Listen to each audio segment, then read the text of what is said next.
ሰላም ማለት አንቺ ነሽ? አዎ አንቺ ማን ልበል? ሀረግ እባላለሁ። የቃል እናት ነኝ። ምን የቃል እናት?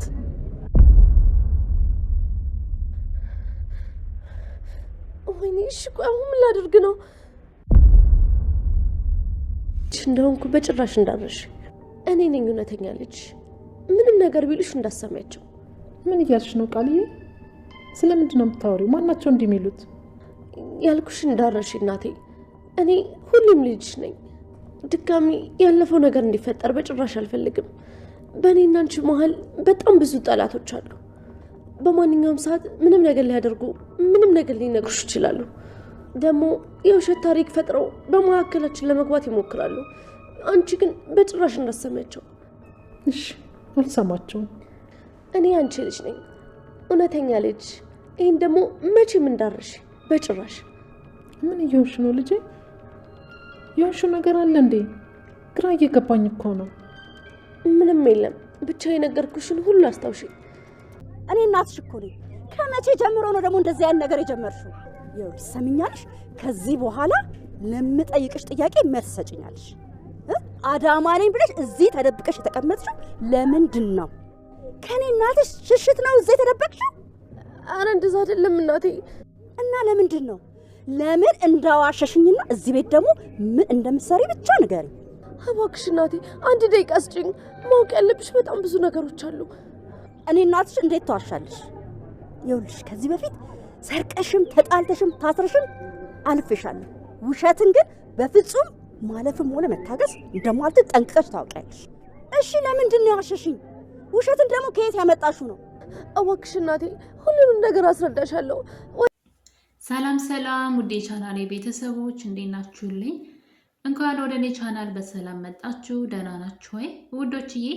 አደራ ድራማ እንግዲህ ቃላውንም ትወናዋን ቀጥላለች። ባለፈው ክፍል ላይ እንዳያችሁት ሳሚ ቢላዋ አንገቷ ላይ ደቅኖ እንዴት አድርገሽ ውጤቱን እንደቀየርሽው ተናገሪ ብሎ እንግዲህ ሲያናዝዛት ያየን ነበረ። ቃል ግን ሞቷን መርጣ እንግዲህ መናገር እንደማትፈልግ እያየን ነበረ። እሱም እንግዲህ ያው ቢላውን ደቅኖባት እሷን ግን ለወንጀል ውስጥ ከሚገባ እሷም ደግሞ እስካልተናገረች ድረስ የእሷ መሞት ለማንም ጥቅም የለውም። የሚፈለገው ዋናው መረጃው ነበረ። እሷ ግን ግደለኝ አልናገርም ብላለች። እና እንግዲህ ሳሚም እውነቱን ግን በሌላ መንገድ እንደሚያውቅና እንደሚያዋርዳት ነግሯት ተለያይተው ነበረ። እንግዲህ እስከዛሬ ድረስ ቃል እዚህ ቀደም የነበረችበት ህይወት ጎዳና እንደነበረ ወይም ደግሞ መጥፎ ህይወት እንደነበረ ስትናገር በተደጋጋሚ ሰምተናት ነበረ።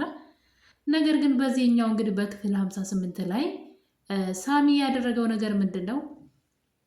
ልጅቷን በማስፈራራት ምንም የምትናገረው ነገር ስላልተገኘ እናቷን ይዞ መጥቷል። እንግዲህ ቃል እኔ ያንቺ ልጅ ነኝ ብላ ድርቅ ብላ ሰላምን ማለት ነው። እኔ በጣም ነው የምታስገርመኝ። ሁሉንም ሰው ለማሳመን የሄደችበት ርቀት ማለት ነው። እኔ ምንም ማድረግ አልችልም፣ እውነታው ነው የእሷ ልጅ ነኝ እያለች ነው። ሳሚ ደግሞ እንግዲህ እስከ ዝር ማንዝርሽ ጠንቅቄ አውቅሻለሁ ማን እንደሆንሽ፣ ስለዚህ ማንንም ማታለላችም እያለ ነው። አሁን ላይ ጦርነቱ እንግዲህ ከቃል ጋር ሆኗል። በነገራችን ላይ ሁሉንም አሸንፋቸዋለች። ሳሚንም በኃይሉንም ብቻ በአካባቢው ያሉ ሰዎች በሙሉ በጣም ተገርመውን ባደረገችው ነገር የብልጠቷ የመጨረሻ ጥግ ነው ያየውባት ማለት ነው።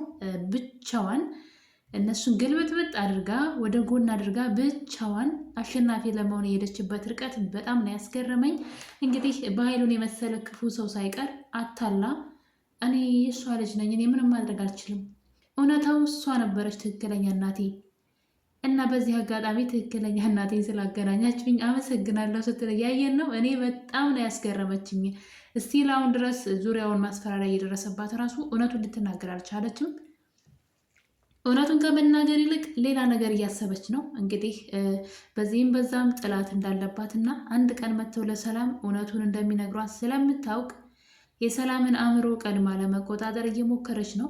እንግዲህ እንዳያችሁት ውጭ ላይ ሳሚ እንደማይለቃትና እውነቱን በቅርቡ እንደሚያዋርዳት ነግሯት እንግዲህ ሳይጎዳት ትቷት ሄዶ ነበረ። በዚህ መሀል እንግዲህ ቃል ወደ ቤት ከተመለሰች በኋላ በኃይሉ ደግሞ አንገትሽን ቆርጬ በእጅሽ አስይዝሻለሁ ያላት ንግግርም ትዝ አላት። ብቻ ቀላል እንደማይሆን ስታስብ በጣም እየተጨነቀች ነበር ቤት ውስጥ። ታዲያ በዚህ ሰዓት እንግዲህ ሰላም ግራ ተጋብታ ምን እንደሆነች ስጠይቃት ቃል ሰላምን አንድ ቃል ስታስገባት እያየን ነበረ። ማንም ሰው መጥቶ ስለ እኔ መጥፎ ቢልሽ፣ ልጅሽ አይደለችም ቢሉሽ፣ ወላ በምርመራ በምንም ነገር ቢያሳዩሽ እንዳታምኒ። ሰዎች በእኔና ባንቺ መካከል ጸብን መፍጠር ይፈልጋሉ። በጣም ብዙ ጠላቶች አሉን እኔና አንቺን መለያየት የሚፈልጉ። ስለዚህ ፍቃደኛ እንዳትሆኝላችሁ። ምንም ቢሉሽ እኔ ብቻ ነኝ እውነተኛ ልጅሽ። ይህንን እንዳትረሺ። ሁል ጊዜም ሰዎች በእኔና ባንቺ መካከል ሊገቡ ሲሞክሩ ይህን አስታውሺ። እኔ ብቻ ነኝ ብቸኛ ልጅሽ በማለት እንግዲህ ሰላም ምንም ነገር ሰዎችን እንኳ እሷ ይሄ ነገር ልክ አይደለም ብለው ቢናገሩ እንዳትሰማቸውና እንዳትረዳ እውነቱን እንዳትፈልግ ማለት ነው። ጆሮዋን ድፍን አድርጋ እንግዲህ አምና ልጄ አንቺ ነሽ ብላ እንድትቀመጥ እየነገረቻት ትገኛለች። ታዲያ እንግዲህ በዚህ ድርጊቷ ሰላምም አንቺ ነሽ አዎ የኔ ልጄ ትክክለኛ ልጅ አንቺ ነሽ፣ በአንቺ ቀልድ የለም ብላ እንግዲህ ስታቅፋት፣ በነገራችን ላይ ቃል በእሷ ላይ ራሱ እንደዚህም ሆኖ ሙድ መያዟን አልተወችም። በጣም ጅል ከመሆንሽ የተነሳ እምልሽን ነገር ሁሉ እኮ እሺ ነው የምትይኝ የኔ ጅል እያለች እንግዲህ ሰላም ላይ ሙድ መያዝ ጀምራለች። ታዲያ እንግዲህ ሳሚ ያደረገው ነገር ምንድን ነው? የቃልን እናት ነው ይዞ የመጣው እና እዚህ ጋር ጥያቄ የፈጠረብኝ የጎዳና ልጅ ከነበረች እንደዚህ ደግሞ እናቷ ዝንጥ ያለች ናት። የችግረኛ ልጅ እንኳ አትመስልም። እናቷ እንደምታዩት እንግዲህ የድሬ ሴት ነው የምትመስለው። ድንቡልቡል ያለች ወፍራም ናት። አይደለም ችግር ያየሽ ቀርቶ ምንም እና እንዴት ነው ቃል የጎዳና ልጅ ልትሆን የቻለችው?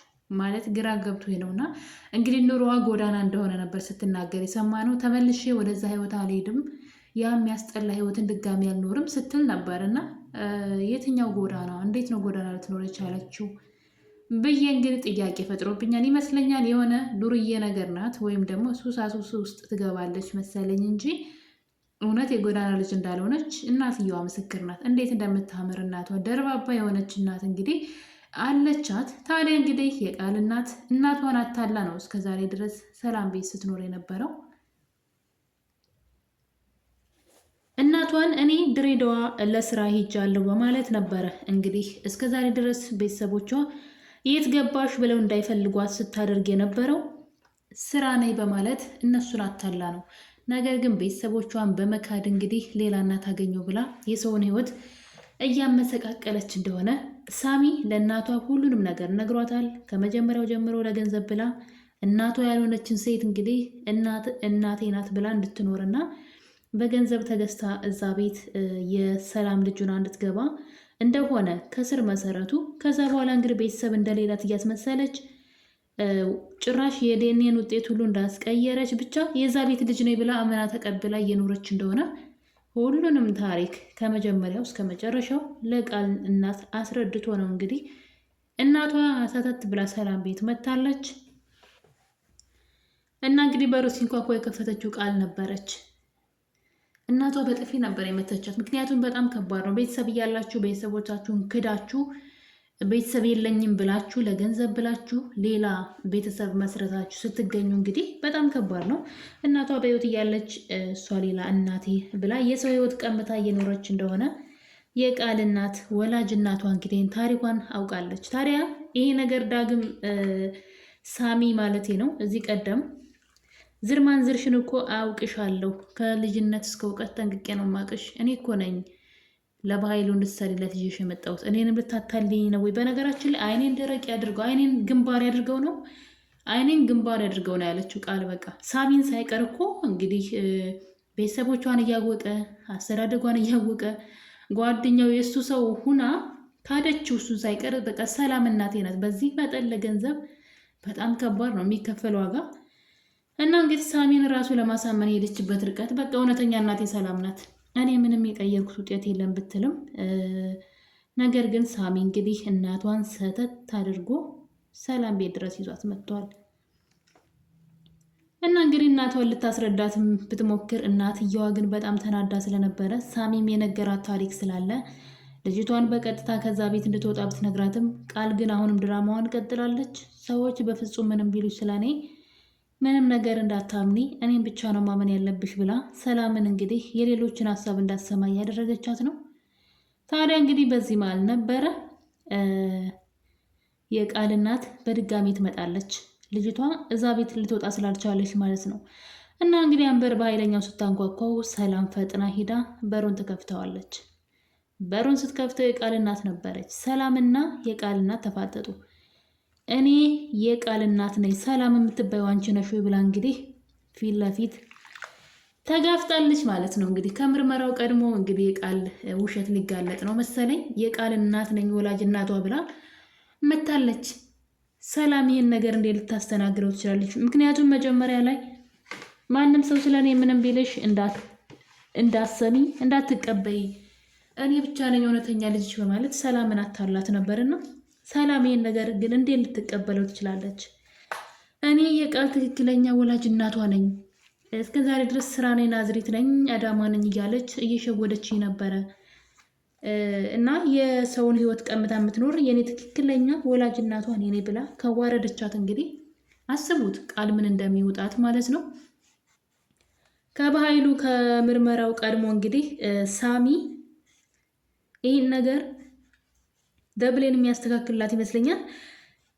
እሱ ስለሚወዳት ነው። በዛ ላይ ደግሞ ያው እውነቱ መውጣት ስላለበት ነው። በኃይሉም የእሱ ጸበኛው ስለሆነ ጥላቱ ስለሆነ በዛ ላይ ቃልም ከሱ ያልተናነሰች ስለሆነች እንግዲህ ሳሚ አሁን ላይ እውነቱን ለማውጣት የሁሉንም ሰው እውነት ለማውጣት እየሰራ ይገኛልና ብዙዎቻችሁ ሳሚን እንግዲህ ከሱ ጎን እንደሆናችሁ እየተናገራችሁ ነው። አሁን ላይ ሳሚ በጣም ጥሩ ስራ እየሰራ ነው። በእርግጥ መጀመሪያ እዚህ ተግባር ውስጥ እጁ ነበረበት። እነ በኃይሉን በማገዝ ብሌንንም እናቷንም ለመግደል በተደጋጋሚ ሞክሮ ነበር ሳሚ በበኃይሉ ትዕዛዝ መሰረት ማለት ነው። ነገር ግን እንግዲህ አንድ ቀን ብሌን ሰው ሁን፣ ትክክለኛ ሰው ሁን ብላ ተናግረው ስለነበረ ለዛ ነው የተቀየረው ሳሚ። አሁን ላይ በጣም ጥሩ ሰው ነው የሆነው። ምክንያቱም ክፋት ምንም እንደማይጠቅም ስላወቀ አሁን ላይ የተደበቁ እውነቶችን የቃልና የበኃይሉን ገመናዎች እንግዲህ እያወጣ ይገኛል። አሁን ያለው አንድ አማራጭ ቃል የሰላም ልጅ አለመሆኗን አሳውቆ ብሌን ደግሞ ቃል እናቷ እንደሆነች ሰላም እናቷ እንደሆነች ለብሌን መንገር ነው። እንግዲህ በሌላ በኩል ደግሞ ያው ሳሚን ሁሉ ነገር ደግሞ የሚያደርገው ብሌንን ይወዳታል፣ እውነቱ እንዲወጣላት ይፈልጋል፣ ለዛም ጭምር ነው። ነገር ግን እንግዲህ ዳግም እንደምታውቁት እዚህ ቀደም የዳግም እናት ሆን ብላ ቃልና ዳግም አብረው የተኙ አስመስላ ብሌንና ዳግምን እንዳጣላቻቸው አይተን ነበረ እና በጣም እዚህ ጋር የዳግም ተግባር እንዴት እውነት ለመናገር ከሆነ ዳግም ከ18 ዓመት ይመስለኛል ከ18 ዓመት በኋላ ነው እናቱን ያገኛት። እንግዲህ አስቡ እናቱን ማለት ነው። ለዘመናት ሲናፍቃት የነበረችው እናቱን ከ18 ዓመት በኋላ አውቋት፣ ነገር ግን ከብሌን ጋር ተለያዩትና ወንድም ናችሁ ስላለችው ብቻ እናቱን እናቴ አይደለችም እሷ ጥላቴ ናት። በጣም ከባድ ነው። እናት በጣም ውድ ነገር ናት። ከማንም ጋር ልናወዳደራት አንችልም። ከብሌን ጋር ያለውን ነገር ከተዋደዱ እንግዲህ እነሱ ማስተካከል ይችላሉ። ግን የፈለገ ቢሆን ከስንት ዓመት ልፋት በኋላ ያገኛትን ውድ እናቱን ማለት ነው በሌላ ሴት ቀይሮ እናቱ መጥፎ ሴት እንደሆነች አስባችሁታን? ገና ራሱ እኮ አይቷት ራሱ አልጠገበምና የሳሚ ተግባር በጣም ነው የሚያናድደው ማለት ነው። ገና ለገና አብራቱን አትሁን ለማያውቅ ለብሌን ብሎ እናቱን እንግዲህ እንዴት እንደተናገረ በዛ ላይ እናቱን ከቤት ትቶ ጠፋ ማለት ነው። ዳግም የሆነ እንደ ወንድ አይደለም፣ በነገራችን ላይ የሆነ ሽልጥልጥ ነገር ነው። ቆፍጠን ማለት ነበረበት። እናቱን ማስከበርና እናቱን ማስደሰት ነበረበት በዚህ ሰዓት። አስቦት እስኪ እውነተኛው ላይ ብናየው ማለት ነው። ይህን ሁሉ ዘመን የናፈቃችኋት እናታችሁን ስታገኙ እንደዚህ በቀላል ነገር ነው የምትቀይሯት? ማለት ትታገላላችሁ ለምትፈልጉት ነገር። ብሌንን ለማግኘት መታገል ይጠበቅበታል። ግን እናቱን እንደዚህ በማድረግ አይደለም፣ እናቱን ከፍ ዝቅ በማድረግ ወይም ደግሞ በመናቅ አይደለም። እና እንዴት እንዳናደደኝ ማለት ነው የዳግም ተግባሩ ሲጀመርም ለብሌን ብሎ እናቱን ለመናገርና እናቱን ከፍ ዝቅ ለማድረግ ከዛ ደግሞ አልፎ ተርፎ ቤት ትቶ እስከ መጥፋት እሷ ጥላታችን ናት። ይሄ በጣም ከባድ ነው እና የማይመስል ነገር ለሚስት አትንገር ነው እንግዲህ የዳግም ነገር። ሲጀመር እኔ ዳግም ምንም አይመቸኝም፣ ይቅርታ አድርጉልኝና እንግዲህ ለእናቱ እንኳን መሆን ያልቻለ ማለት ነው። ብሌን ከዛ በኋላ ናት ግን እናት ትበልጣለች። በዛ ላይ ደግሞ እናትየዋ ክፉ ሆና ሳይሆን ምክንያት አላት። በቃ ብሌን ልጄ ናት እና አንተም ልጄ ነህ።